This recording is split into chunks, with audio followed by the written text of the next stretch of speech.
Le royaume grandit en moi. Vous êtes à l'heure de la semence divine. Plus qu'une émission, c'est une école qui vous fait grandir dans la foi. Un rendez-vous divin présenté par votre serviteur, le missionnaire Samuel Pétiou, directeur de la mission AMISAP, Action missionnaire pour le salut des peuples. Nous sommes joignables au plus 228 90 02 52 36 ou le 99 30 63 32. Email pasteur.samuelb@gmail.com ou également visitez notre site web au www.amisap.org. Comme un grain de sénévé, le royaume grandit en moi. Que la grâce du Seigneur vous soit encore multipliée dans le nom puissant de Jésus-Christ.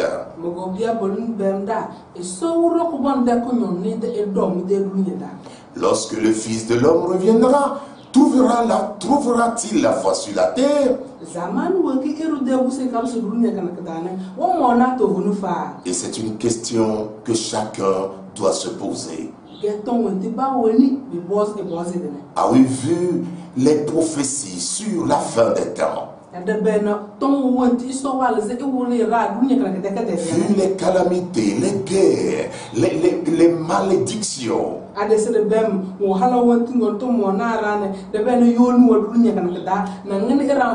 la méchanceté accrue de l'homme, eh bien cela est tout à fait judicieux de se poser cette question. Trouvera-t-il la foi sur la terre? Le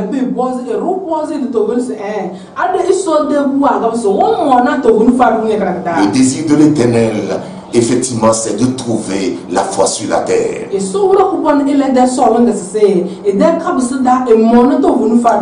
trouvera la foi sur la terre lorsque le peuple qui s'est choisi choisira se comporter comme Marie.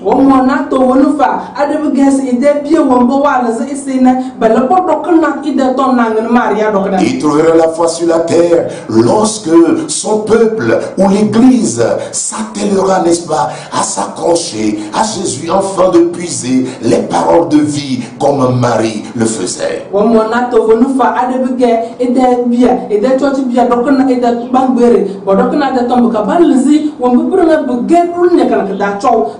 Ah oui, il trouvera la foi sur la terre lorsque l'Église va s'atteler, n'est-ce pas, à la prière. Lorsque l'Église va s'atteler, n'est-ce pas, se préoccuper de ce qui préoccupe, n'est-ce pas, l'époux.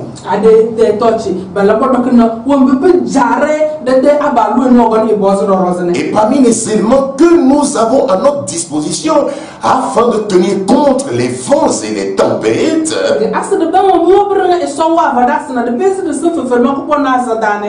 figure la louange, figure la reconnaissance à Dieu.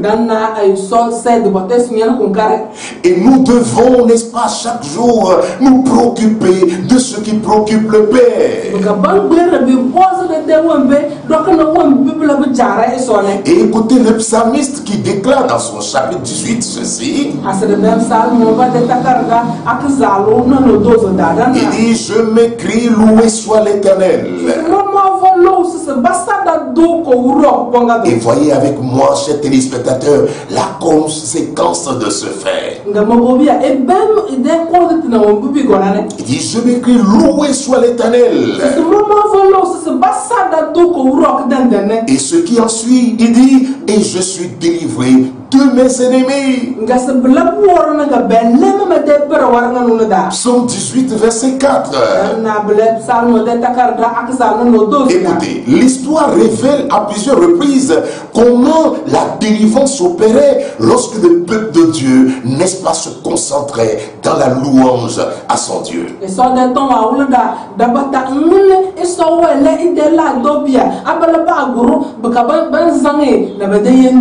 Et vous le savez, la Bible déclare que Dieu siège au milieu des louanges.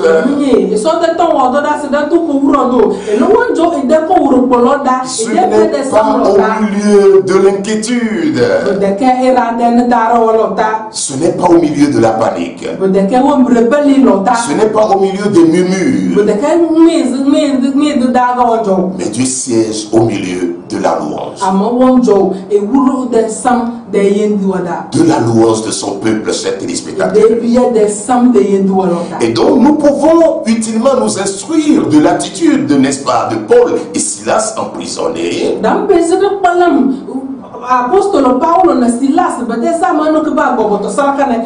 Oh, ces deux personnes furent incarcérées à cause de l'évangile.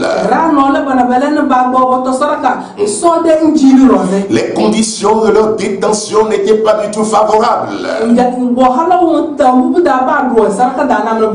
Ils avaient été battus de verges. Ils étaient enchaînés. Enchaînés dans la prison, chers téléspectateurs.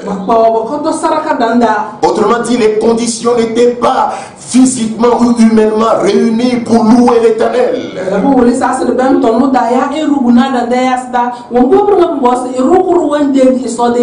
Et Acte 16, 24 dit que le geôlier, ayant reçu l'ordre, les jeta dans la prison intérieure.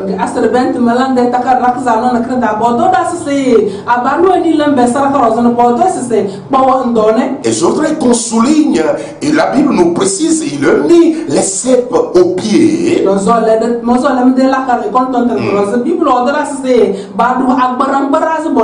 Pouvez-vous imaginer les douleurs dans lesquelles ils se retrouvaient? Pouvez-vous imaginer l'état moral et psychologique de ces deux personnes?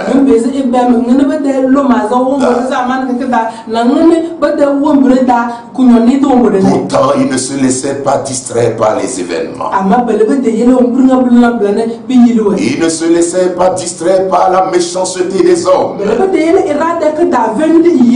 Ils espéraient plutôt la main de Dieu. Oh, sans murmure, ils se sont attelés à l'essentiel.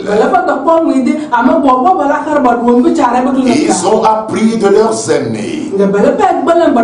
Oh, ils ont appris que Dieu siège dans la louange.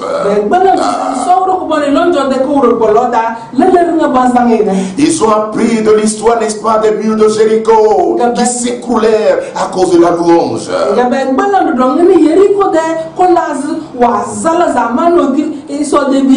Alors ils s'appliquèrent à l'essentiel, chers téléspectateurs. Et je ne sais pas dans quelle situation vous trouvez maintenant. Au milieu de ce Covid, au milieu des choses, n'est-ce pas, qui deviennent plus dures. Avez-vous laissé vos âmes? Avez-vous laissé, n'est-ce pas, vos cantiques? Oh, il faut les reprendre, ces téléspectateurs. Car c'est dans cela que Dieu règne. C'est dans cela que l'Éternel siège. Alors écoutez ce que la Bible déclare sur ces deux hommes dans Acte 16, 25.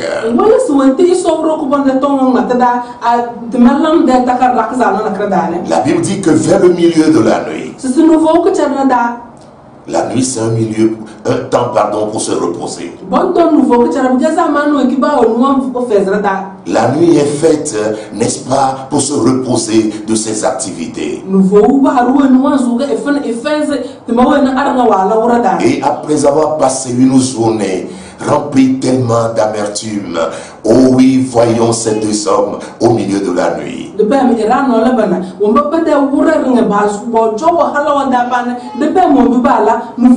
la Bible dit que Paul et Silas priaient et chantaient des louanges à Dieu.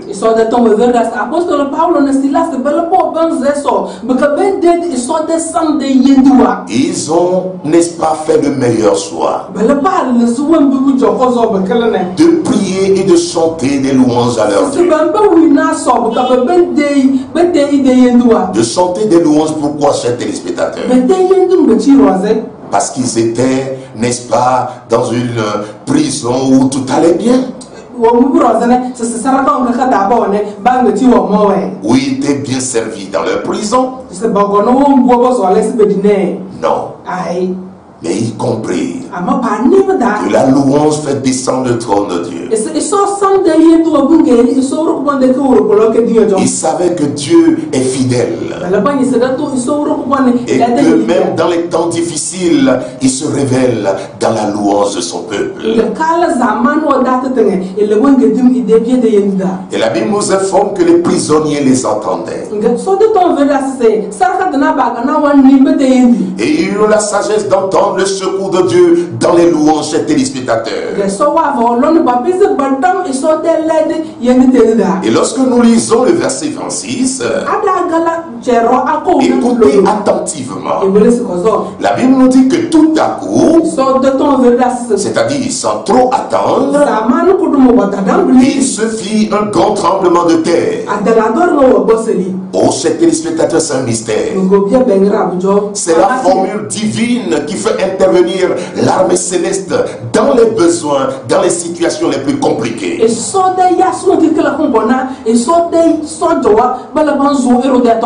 il fit un grand tremblement de terre, en sorte que les fondements de la prison furent ébranlés. Et oui, c'est ainsi que ce qui vous retient se doit d'être ébranlé dans le nom de Jésus. Et la Bible précise qu'au même instant, toutes les portes s'ouvrirent. Ah, donc les portes ne peuvent pas, n'est-ce pas, résister devant la louange à Dieu. Oh, la louange à Dieu est une source de miracles. Et la Bible précise que les liens de tous les prisonniers furent rompus.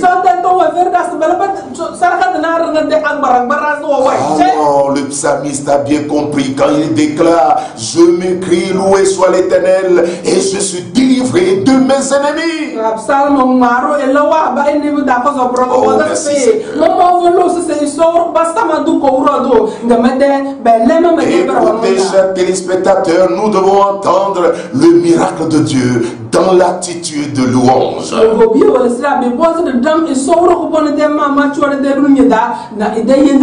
Ah oui, entre la promesse de l'Éternel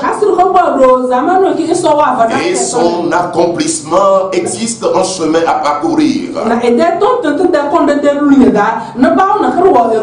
Et ce chemin passe souvent par un désert. Et c'est dans ce désert que la louange est utile. Dans le désert, la louange favorise la marche dans le désert. Alors que les murmures rallongent le temps du désert. Que faites-vous au milieu de vos soucis? Face à l'adversité, quelle attitude avez-vous, auditeur? Il faut l'espérance. Il faut la persévérance. Il faut la prière. Dans une attitude de reconnaissance à Dieu. Dans une attitude, n'est-ce pas, de louange à Dieu. Et Paul et Silas ont compris ce principe. Et ils n'ont pas du tout perdu du temps. Tout de suite, ils se sont livrés à l'essentiel. L'attitude que vous avez dans le désert, l'attitude que vous avez en attendant la réalisation de vos promesses, est déterminante pour une prompte solution ou non. Et Dieu a effectivement fait des promesses. Ces promesses vous concernent. Et même devant Israël, je viens à ton secours. Dit l'Éternel, le Saint d'Israël. Ces paroles sont actives. Ces paroles sont vraies. Dieu n'a jamais renoncé à ses paroles. Mais ces paroles se doivent d'accomplir dans votre vie si et seulement si vous gardez la foi. Si et seulement si vous décidez de louer l'Éternel en attendant n'est-ce pas, sa délivrance.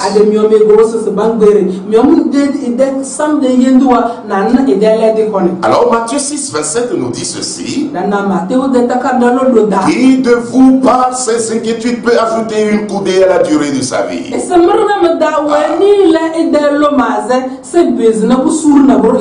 Cela veut dire que nos inquiétudes ne pourront rien arranger. Nos inquiétudes vont tout simplement aggraver la situation.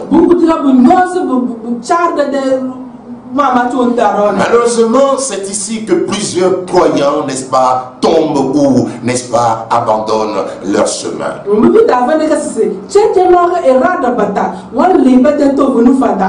Et le nombreux récits et, n'est-ce pas, effets bibliques démontrent comment certains de nos aînés dans la foi ont espéré, n'est-ce pas, de Dieu.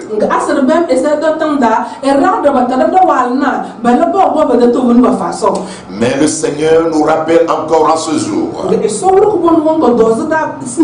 oh, de nous fixer, n'est-ce pas, sur sa parole. Et de croire que sa parole est immuable. Et que sa parole ne change jamais. L'épreuve de votre foi produit la patience. Et la Bible dit, il faut que la patience accomplisse parfaitement son œuvre. Oh, afin que vous soyez parfaits, n'est-ce pas, et accomplis sans faillir en rien. Chers téléspectateurs, notre cœur doit être imprégné et expressif de louange sincère, n'est-ce pas, à Dieu. Car c'est la louange qui fait descendre le trône de Dieu. Et c'est un trône de grâce, un trône de puissance, un trône de bénédiction, un trône de délivrance, un trône de salut. Beaucoup de mystères glorieux se cachent derrière la louange à Dieu. Et vous le savez, qu'en délivrant le peuple d'Israël de la main de Pharaon et de l'Égypte, ce qui était symbole de servitude, oh, vous savez que l'Éternel l'avait précisé. Il a précisé en disant, laissez aller mon peuple pour qu'il célèbre, ou, n'est-ce pas, dans le désert, une fête en mon honneur.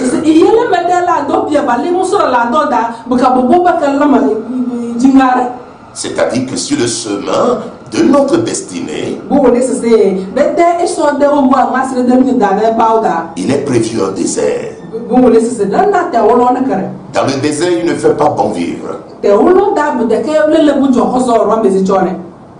Mais Dieu a prévu que dans ce désert, que son peuple le loue. Et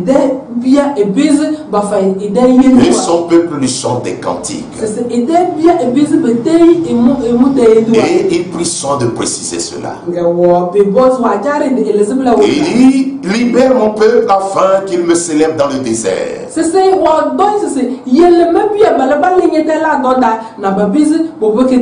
Et qu'il me serve. Soulignez ces deux, n'est-ce pas, actions. Louer Dieu et servir Dieu. Ce qui veut dire que ce que l'Éternel attend de nous dans ces milieux de pandémie, c'est de le louer, de le servir.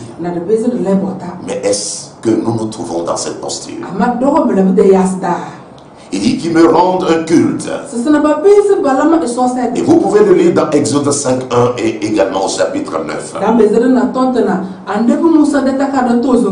Alors bref, pour que mon peuple, n'est-ce pas, me loue, me glorifie, m'exalte,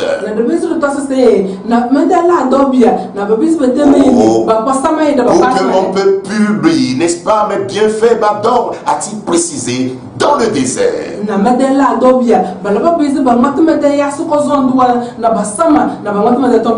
Mais vous savez bien avec moi que ce qui s'est passé sur le chemin de leur destinée.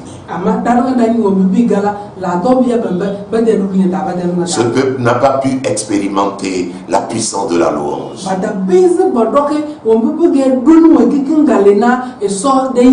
Le mystère de la louange au milieu des défis. Et vous le savez tous, nous traversons tous en un moment donné un désert. Un moment rempli tellement de défis. Oh, et l'instruction du Seigneur n'a pas changé, chers téléspectateurs. Ah oui, pour nous, comme au peuple Israël, nous devons avancer dans la louange à Dieu.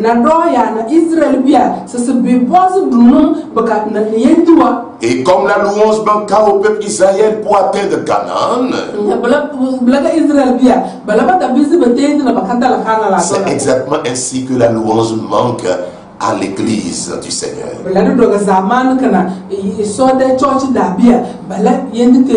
Alors que la louange crée une atmosphère, n'est-ce pas, puissante, divine.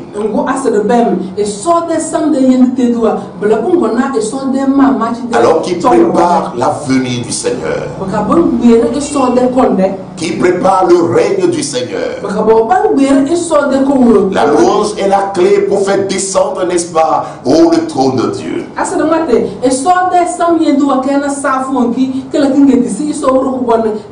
Et c'est la clé pour franchir rapidement son désert.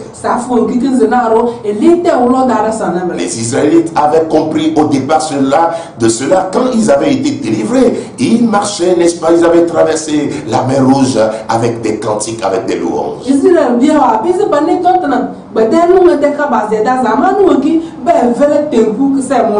Mais au fil du temps, au milieu du désert, ils ont oublié cette instruction divine. Ils se sont livrés, n'est-ce pas, au murmure. Ils se sont livrés à l'accusation. Ils ont perdu le sens de ce qui fait descendre le trône de Dieu. Et cela fut très fatal. La louange est un levier d'espérance. La louange est un levier de la foi.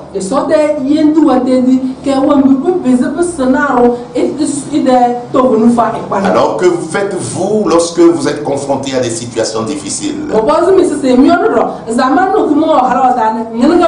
Lorsque nous lisons Josué 6, la Bible nous informe que Jéricho était fermé et barricadé. Devant les enfants d'Israël, personne ne sortait et personne n'entrait. Mais l'instruction divine dont la louange dégagea les obstacles, chers téléspectateurs. Et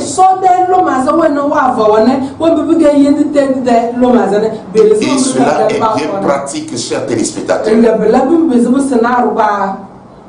Voulez-vous expérimenter cela dans les temps que vous vivez actuellement? 1 Samuel 16, 23 dit ceci. La louange inspirée de David avec ses instruments apportait une délivrance à Saül.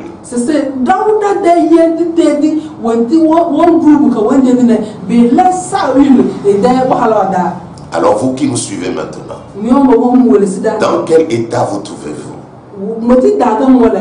1 Corinthiens 10, 31 dit ceci. Soit donc que vous mangiez, soit donc que vous buviez, faites tout pour la gloire du Seigneur. Faites tout pour la gloire du Seigneur. Réjouissez-vous toujours dans le Seigneur. Je le répète, réjouissez-vous toujours dans le Seigneur. Et c'est ainsi que dans cette louange, les obstacles, n'est-ce pas, plient bagage. Oh, la louange continuelle et perpétuelle à Dieu nous fait accéder à nos promesses. La louange à Dieu à travers nos prières, nos chants, nos cantiques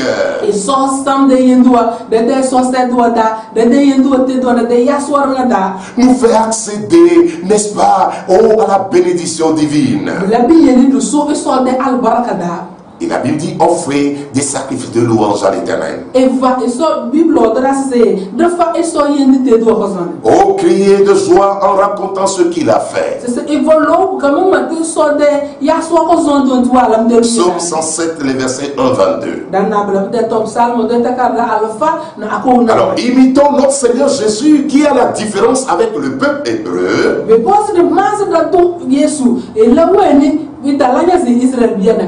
Le peuple hébreu qui passa 40 ans dans le désert. À la différence de Jésus qui passa tout simplement 40 jours. Le secret de cette différence, c'est que le désert s'est rallongé pour le peuple hébreu.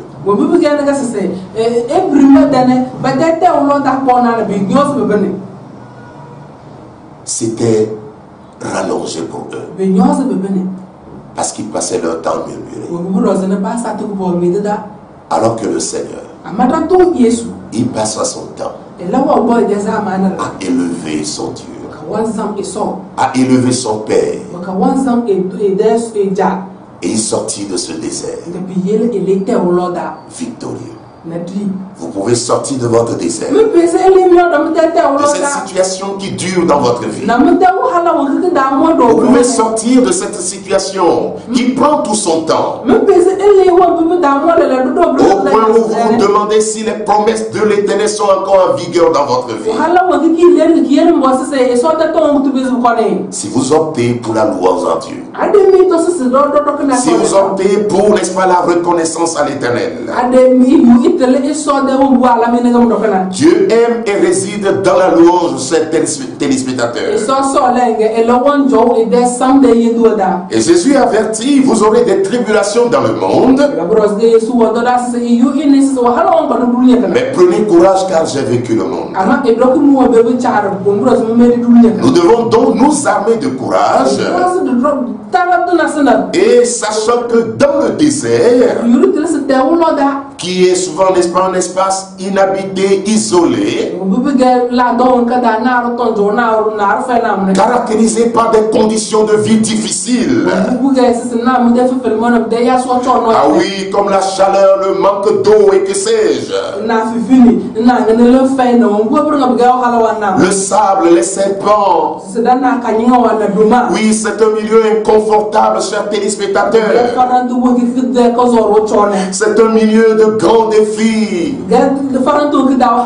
C'est un milieu d'épreuves. C'est un milieu d'obstacles, de tentations de tout genre. Et le diable y rôde beaucoup. Mais l'âme que le Seigneur nous donne, oh, c'est de, n'est-ce pas, marcher dans la prière. C'est de marcher dans la louange à Dieu. Ah oui, le défi d'endurance s'impose. Et le désert n'est pas conçu pour qu'on s'y, n'est-ce pas, séjourne longtemps. C'est pour cela que nous devons opter pour ce qui est utile, afin de passer rapidement dans ce désert. Et seule la louange peut nous aider à y arriver. Le désert n'est pas un lieu ou un milieu d'habitation. C'est juste un lieu de passage. Et dans cette situation que vous vivez, cette situation que vous traversez, elle est éphémère. C'est un passage. Et vous devez le comprendre qu'avec la louange, vous traverserez cette situation et vous sortirez vainqueur. Dans le désert, les tentations sont énormes. Et déchu avec un tiers des anges, Satan s'active tellement dans le désert. pour retenir ceux qui ne sont pas endurants, pour retenir ceux qui ont caché des choses dans leur cœur, pour, n'est-ce pas, retenir ceux qui ont caché le manque de reconnaissance, l'idolâtrie et que sais-je dans leur cœur.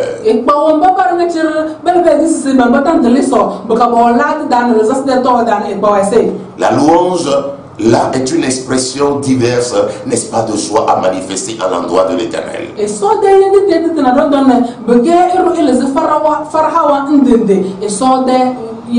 Et vous ne pouvez pas y arriver lorsque votre cœur cache, n'est-ce pas, l'amertume, le manque de reconnaissance, la méchanceté.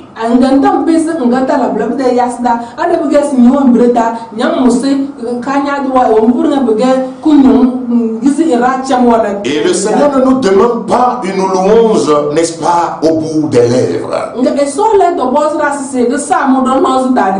Et une louange juste avec des mains levées, avec un cœur endurci. La louange qui plaît à Dieu, c'est une louange sincère qui vient du cœur. Une louange sincère de reconnaissance. Et lorsque nous lisons Isaïe 29, verset 13, le Seigneur dit que ce peuple s'approche de moi, il m'honore, n'est-ce pas, de la bouche et des lèvres.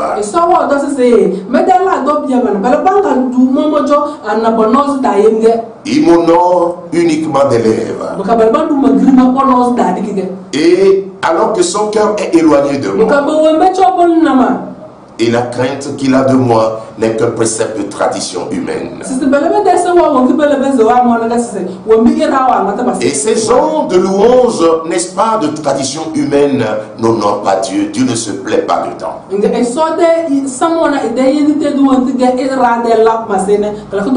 Et c'est ce que l'Éternel dit, la Bible dit, n'est-ce pas, l'Éternel ne considère pas ce que l'homme considère. L'homme regarde à ce qui frappe les yeux. Mais l'Éternel regarde à ce qui est au cœur. Alors juste pousser des cris de joie à l'honneur de l'Éternel. À la louange, n'est-ce pas, convient aux hommes droits. Célébrez l'Éternel avec la harpe. Chantez-lui un cantique nouveau. Et jouez bien de vos instruments en l'acclamant. Psaume 33. Alors l'expression de notre louange à Dieu peut être aussi traduite, n'est-ce pas, par les sacrifices ou les actions de reconnaissance. Ah oui, telles que nos bonnes œuvres à l'endroit de l'Éternel. Nos offrandes, nos sacrifices, nos dons. Et Romains 12 l'a dit, n'est-ce pas, offrez votre corps comme, n'est-ce pas, un temple vivant à l'Éternel, un sacrifice vivant à l'Éternel.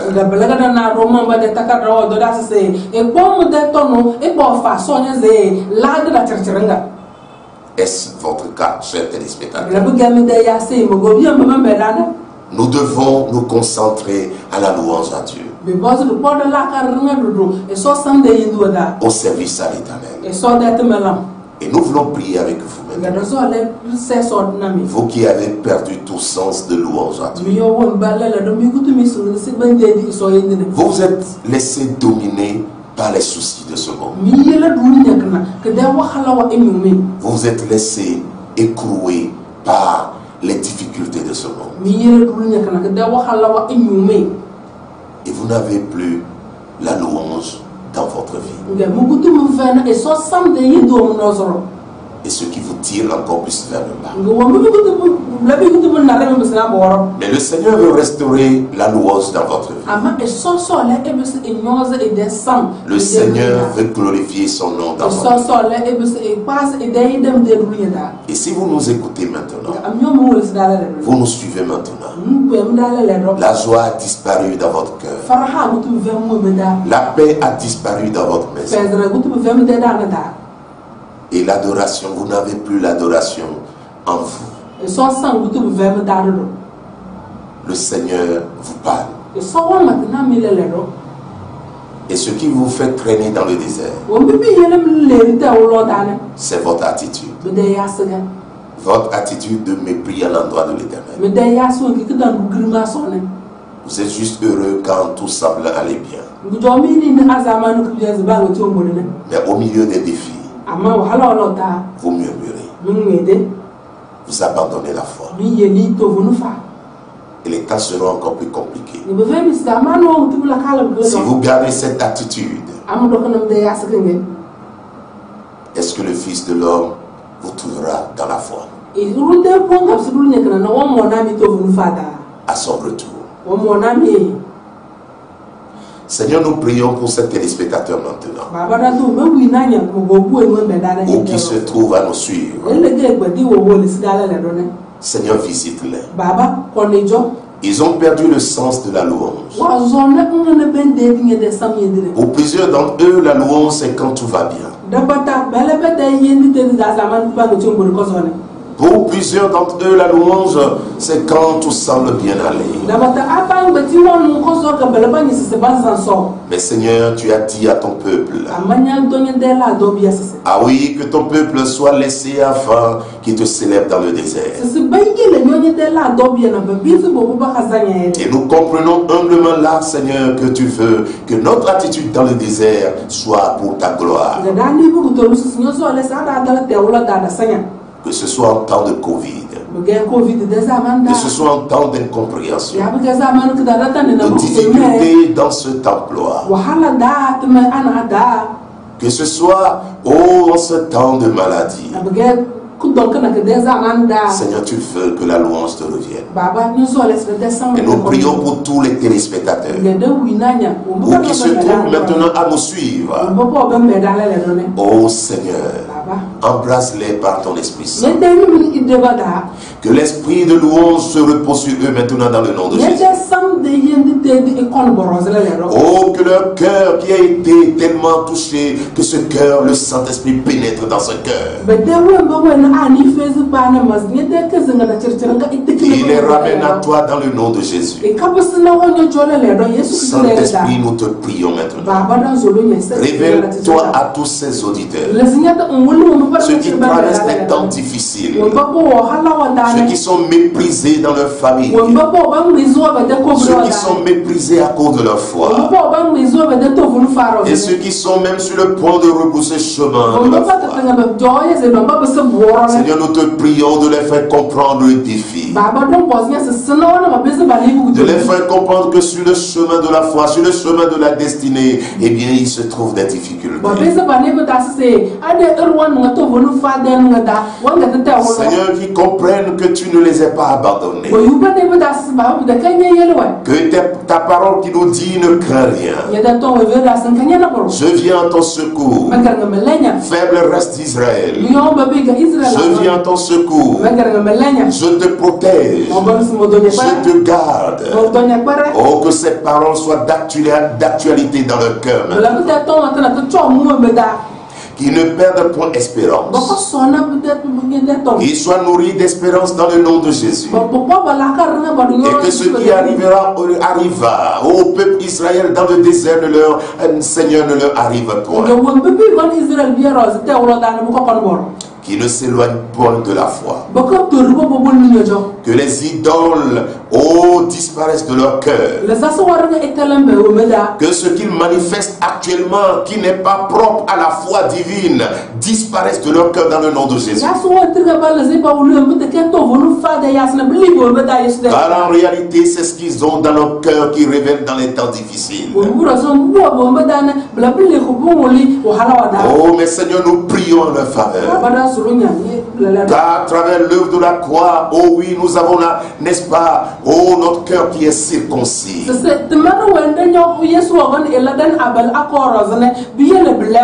Et donc toute forme d'idolâtrie qui se traîne jusque là dans la vie chrétienne, nous prions, oh que leur cœur soit circoncis dans le nom de Jésus.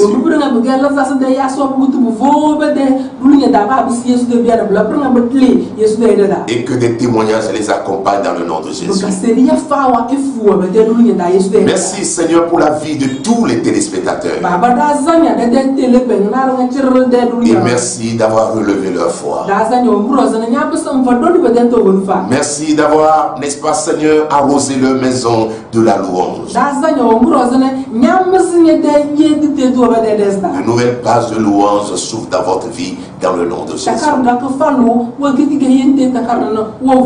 Et comme Paul et Silas, vous expérimentez la délivrance de l'Éternel. Que le Seigneur bénisse cette parole dans votre cœur et qui vous donne la capacité de les mettre en pratique. Commencez par louer l'Éternel dans cette maladie, dans cette souffrance, dans ce temps difficile. Élevez la voix. Bénissez le Seigneur et vous ferez les miracles vous accompagner. À chaque fois que nous nous sommes mis à louer l'Éternel, nous avons vu comment les démons ne pouvaient plus rester au milieu de nous. Nous avons vu comment le trône de Dieu était là. Et quand on dit que l'Éternel siège au milieu de louanges,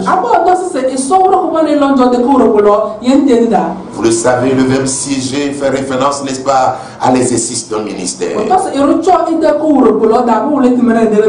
Il vient rendre justice. Il vient sermonner.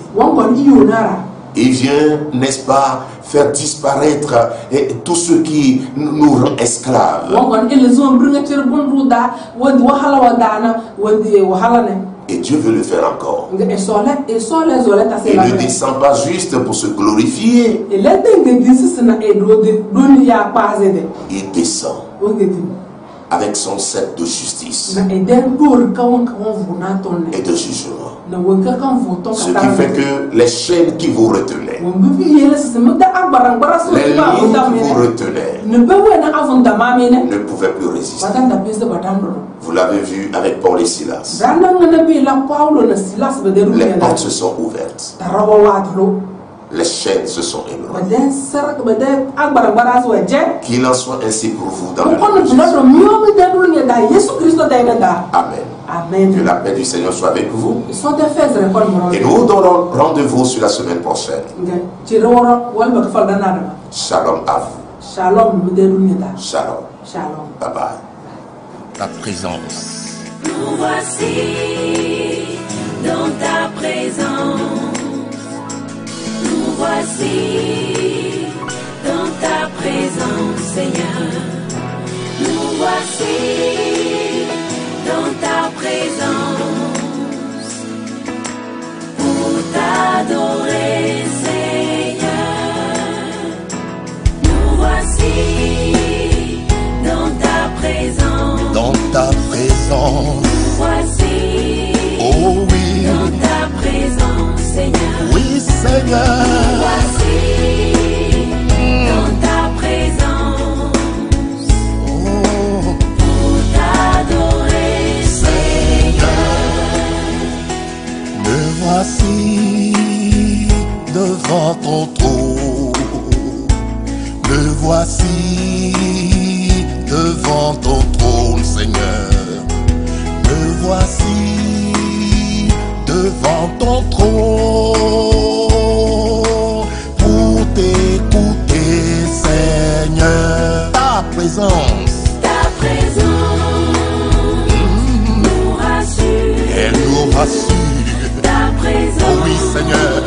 Nous donne la vie. Ta présence est notre milieu de vie. Ta présence. Oh. Dirige nos pas. Ta présence. Oh.